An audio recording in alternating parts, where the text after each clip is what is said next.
They say chemotherapy kills cancer, but survivors will tell you something different.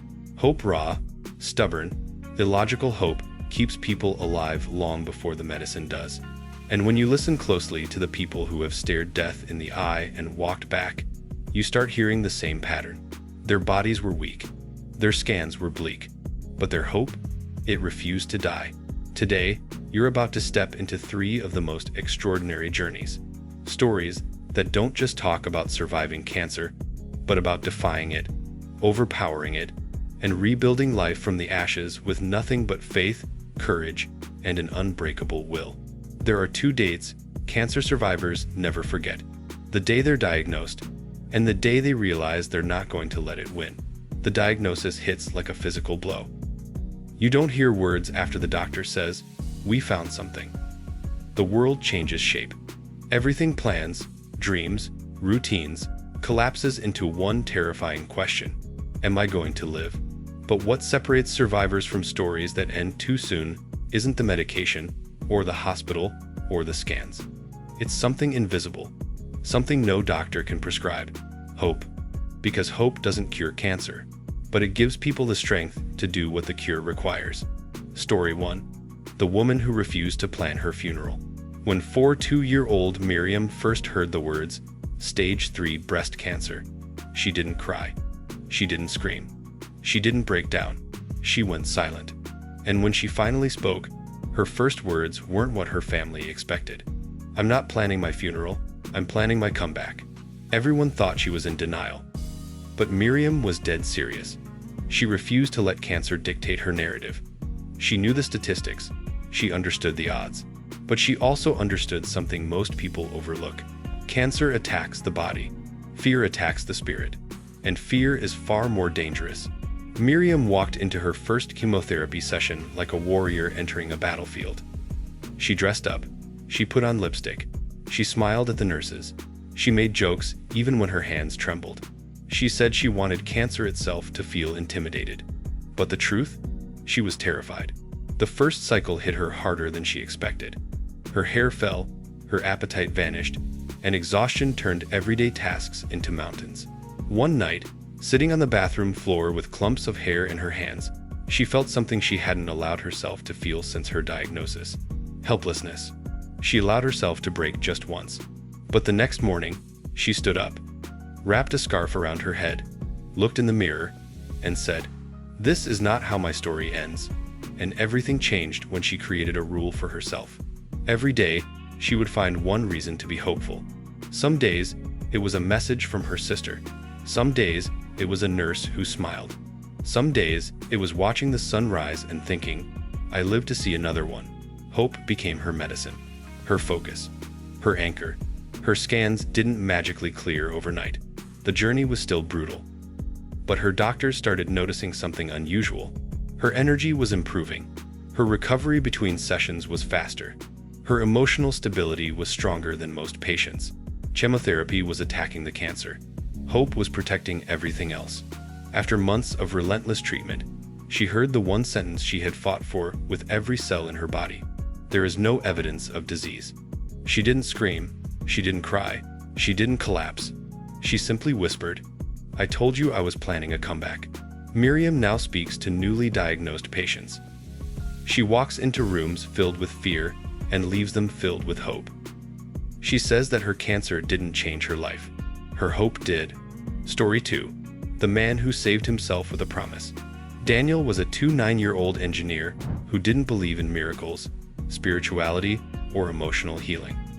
He believed in logic, numbers, data, until the day a brutal stomach pain sent him to the ER, and doctors found a tumor so aggressive that chemotherapy had to start immediately. It was the kind of diagnosis that strips the color out of the world. Daniel had never imagined himself being sick, especially not life-threateningly sick. And the hardest part wasn't the diagnosis. It was calling his mother to tell her. The first month of chemo crushed him. Strong, athletic, full of life, Daniel could barely stand. Nausea controlled his days. Pain controlled his nights. And for the first time in his life, he felt like he didn't know how to fight. One night, at 3 a.m., Daniel sat on the floor, weak, dizzy, and shivering. He thought about giving up. Not dying, just giving up the fight. Stopping treatment. Letting fate take over. That's when his mother walked into his room, sat on the floor beside him, and held his head against her shoulder like he was a child again. She didn't tell him to be strong. She didn't tell him to stay positive. She just asked him one question. What is one thing you still want to live for? He didn't answer at first. Then he said, I want to get better so I can take you on that trip to the mountains. His mother smiled. Then, hold on until we get there. That became his promise, his anchor, his version of hope. Every time the treatment felt unbearable, every time he felt his strength slipping, every time he wanted to quit, he pictured the two of them on a mountaintop, breathing fresh air, taking a photo together, him healthy, her smiling. The chemo wasn't any easier. His body still felt shattered.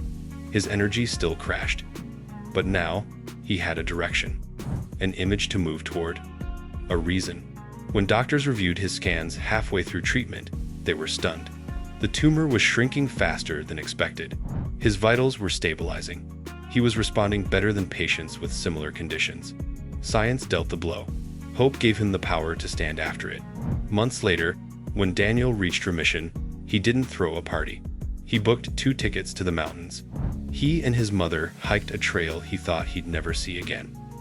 And in the photo they took at the summit, you can see the exhaustion on his face, but also something brighter. Peace, gratitude, victory.